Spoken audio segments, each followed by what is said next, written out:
This episode is sponsored by Squarespace. Squarespace makes it easy to create a beautiful website.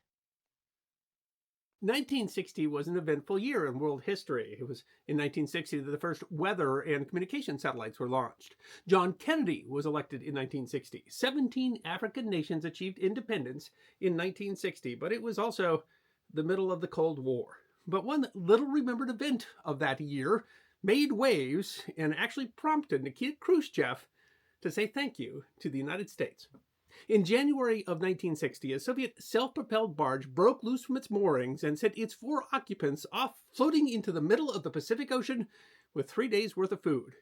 It is a chilling story of the coldest days of the Cold War that, in the end, might warm your heart, and history that deserves to be remembered. I've talked to you about Squarespace before. That's the all in one website platform. And thank you, Squarespace, for sponsoring another episode of the History Guy. But the thing is, I really think this is a great platform, whether it's for your business or for your hobbies or for maybe an online resume or just to establish your own personal brand. Squarespace gives you the tools to build a professional looking website that is uniquely yours without having to pay a professional. It uses design intelligence, which leverages their 2 decades of industry-leading design experience to build a website that really is uniquely you. And it's easy to do, it's intuitive, and it's a whole lot of fun. And then once you do that, you can have whatever pieces that you need to make this the website that you want, whether you want to take in donations or to sell things or to schedule appointments or to do email campaigns. Let's say you have a blog. Lots of people have a blog, right? Well, Squarespace helps you make a successful blog. It helps you create blog posts that are visually appealing. It helps you organize those and make them searchable by keywords. It helps you to even push those out to social media. It manages things like comments and excerpts and drafts, everything you need to build a great blog. Or maybe you want to make money off your digital content. Squarespace allows you to build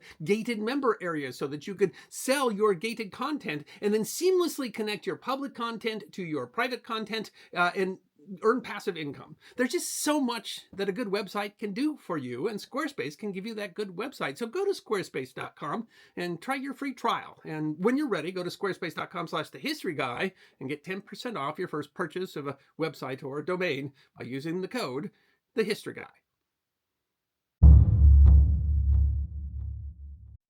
The 1960s were some of the most intense between the United States and the Soviet Union, with incidents such as the 1961 Bay of Pigs invasion and the Cuban Missile Crisis. In 1960, a U-2 spy plane was shot down over the Soviet Union, and nuclear missiles were stationed in Italy within range of Moscow. More than 40,000 American soldiers were stationed in Japan that year, as the country served as a primary bulwark against Soviet and Red Chinese influence in the region. In 1945, the island of Iturup, the northernmost of the southern Kuril Islands, was occupied by the Soviet Union. Japan maintained a claim to the island, which it still considers to be the northernmost island in the country. Although the Soviet Union and Japan established diplomatic relations in 1956, Soviet occupation of the island, among others, prevented any formal peace treaty. The Soviets expelled all of the island's Japanese inhabitants and established a military presence on the island. Among its functions was a supply base for Soviet ships. Because good moorings for large ships is difficult, the Russians used self-propelled barges to carry supplies offshore and deliver them to waiting Russian warships. The men that served on them were part of the island garrison, and so were soldiers, not sailors. The self-propelled barges were small landing craft, somewhat similar to but smaller than the American Higgins boat. 17 feet long at the waterline, the around 100 gross ton vessels were powered by two 300 horsepower diesel engines, capable of making around 9 knots. The small ships were meant for near-shore use. They were not meant to sail in the open ocean. In the early days of January 1960, all 6 of Iturup's barges were pulled ashore for repairs. The ships were to remain ashore to wait out the rougher weather of the winter, when it was too dangerous to operate these small barges. As was routine during repairs, the ship's usual 10-day supply of emergency rations was taken off the ship. However, shortly afterward, the leadership was informed of a late-arriving supply ship, carrying, according to one of the survivors, a refrigerator with meat. 2 of the barges, the T-36 and the T-97, were put back to sea. The normal crew of the T-36 was 5. However, the radio operator had injured his leg during mooring and was sent to the hospital, leaving 4 men aboard the barge as it left shore on January 16th. Each of the ships was given a 3-day supply of food and 1.5 tons of fuel. Aboard were 21-year-old Tatar Junior Sergeant Ashkat Zinganshin, often called Victor. Two Ukrainians, Privates Philip Pavlovsky and Anatoly Khrushchevsky, both 20 years old, and Private Ian Fedotov, a 22-year-old Russian. The two barges moored to a floating barrel about 500 feet offshore to wait for the supply ship's arrival. According to Khrushchevsky, usually they got enough warning about a storm to beach the small boats, but this time the hurricane came as a complete surprise to us. It was after midnight when the storm struck, quickly turning the ocean into a frothing mess. The waves were so strong that they broke the cables with which the barges were connected to each other and to the bank, and we immediately lost sight of the T-97. The T-97 drifted back to shore. The four men were immediately in dire straits. They had a compass, but it was out of order, and visibility was nil. According to the American Fleet Weather Central, the storm caused 50 to 70 knot winds and 30 to 40-foot seas. Doing their best to estimate their position, they used the diesel engine to keep the barge in the bay while the waves towered around them. Initially, they tried to keep themselves away from the shore, but as fuel ran out and the storm continued to rage, Ashcott, the ranking commander, tried to turn the barge into the shore, hoping to run it aground. They hit a rock called Devil's Hill, and water began to fill the engine room. At that point, the wind was pulling them away from the shore instead of toward it, and despite running the engines at full power, they were unable to make much headway. Ashcott remembers actually feeling the ship touch the ground as they desperately charged the shore. When the engines died, the small boat was carried out of the bay and into the open ocean. For several days, the men kept up their spirits, believing that rescue would soon come, even as the sea remained restless. There was no panic among us, Anatoly recalled. The situation was not ideal. Much of their supply had been washed overboard or damaged during the storm, including the firewood for their small stove and the fresh water tank. Their radio was dead. They had very little food: 2 cans of stewed meat, a kilogram of cereal and peas, a little tea and coffee, some lard, and 2 buckets of potatoes. Oshkosh recalls a loaf of bread. The potatoes, unfortunately, were stored in the engine room. They'd come loose in the storm, rolling in the water, and leaked diesel fuel. They had about 50 matches. Swimming was out of the question, and the ship's deck was icy, its anchor frozen. They attempted to maintain normalcy, making notes in the logbook and taking turns at watch. The entire time they're at sea, the ocean raged, as they call it, with only a handful of days of relative calm. Back on Iterup, the commanders began search and rescue, but all they could find were the remains of the firewood box and one life preserver washed ashore with T-36 on them. The most likely possibility seemed to be that the barge had sunk, taking the crew with it. Eventually, the base reported the men missing. On board, they found a copy of the Red Star newspaper, and reading it, Ashcott realized that part of the ocean that they were drifting into was being cordoned off for missile tests, meaning no ships were allowed to sail in the area. I began to suspect that they would not find us until the beginning of spring, Ashcott remembers, and so they almost immediately began rationing what supplies they had to last until at least March. But there simply wasn't enough food. As the days wore on, they ate once a day, and then once every 3, eventually quartering a single potato for an entire day's food. They'd resisted eating the gas-tainted potatoes, but after a few days, even the taste of diesel fuel was preferable to hunger. They fixed the hole in the ship and spent hours using a hand pump to remove water from the hold. The pump broke repeatedly. To cook and keep themselves warm, they had to burn anything and everything they could find. They burned what wood was left from crates, old newspapers, lifesavers, and rags, and even took planks from 2 of the beds. Finally, they turned to the tires that hung over the sides of the boat as bumpers, slicing off chunks of them with a dull kitchen knife. They smoked badly, but each of the 4 tires could keep the stove going for about a week.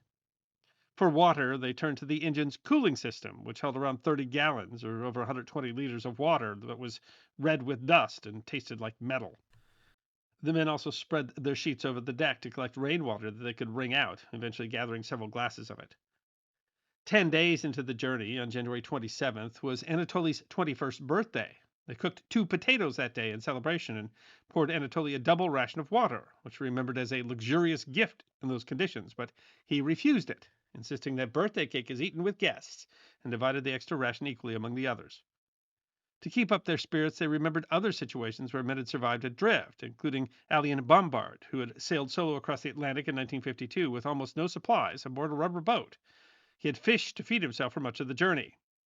Fedotov remembered that in some parts of the journey, Bombard had actually been bombarded with flying fish, which had landed in his boat.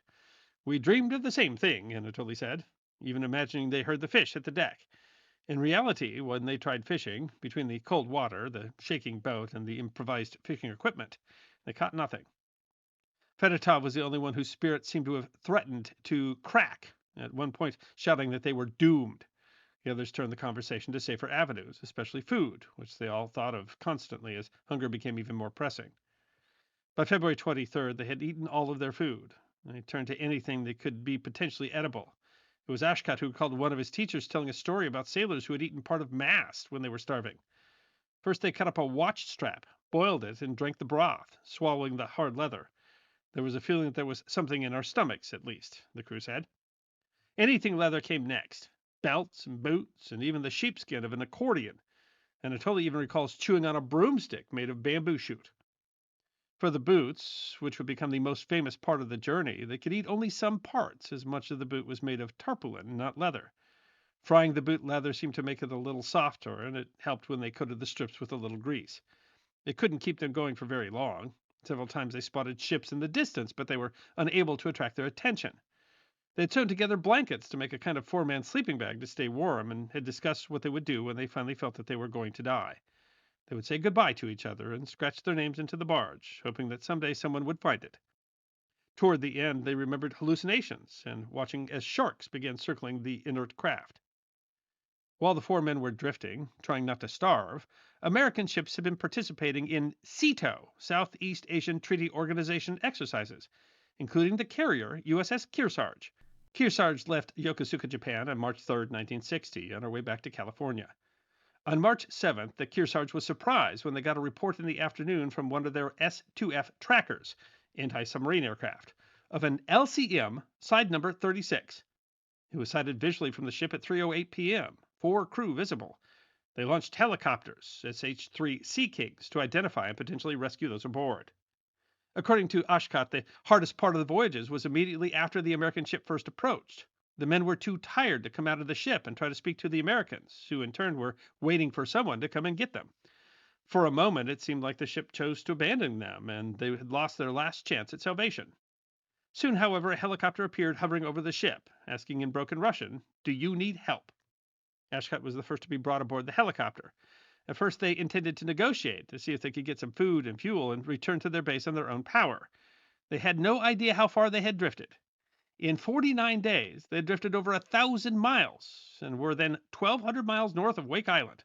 There was no chance that they could sail the poor barge back to Asia. The Kearsarge attempted to tow the barge, but eventually gave up. According to Life magazine, they considered sinking the ship as it presented a navigation risk, but were hesitant to sink a Soviet vessel in peacetime. Hitching a ride with the Americans was not precisely where several young Soviet men wanted to be. It would be easier to die than to end up with the Americans, Ashcott said. They were tired, hungry, and wary, having grown up in the propaganda-heavy years of the Cold War. None of the men had ever dealt with foreigners before, and soon they were at a press conference, having pictures taken by 24 American journalists. They felt only a little better when a Pravda journalist assured them not to be afraid of anything, tell them everything as it is. Still, it felt like they were in enemy territory, even as they were treated well and fed. It took 8 more days for the carrier to finally reach San Francisco.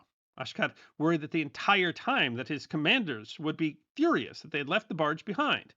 He even said he considered suicide. The event received considerable press coverage globally. Khrushchev said the rescue was an expression of the friendship that is developing between our countries. The 3 men were in rough shape. Each had lost around 30 kilograms, 66 pounds. Years later, they learned that Russian police had searched their homes after they reported missing, apparently suspicious that they had taken their chance to desert. In the U.S., they got treatment, and notably said that they saw televisions for the first time. There was a rush of events. The mayor of San Francisco gave them the keys to the city. They flew from New York and by boat across the Atlantic before flying to Moscow from Paris. They each were offered the chance to stay in the United States, but all chose to return to the USSR. In Russia, they became stars, almost as famous as cosmonauts.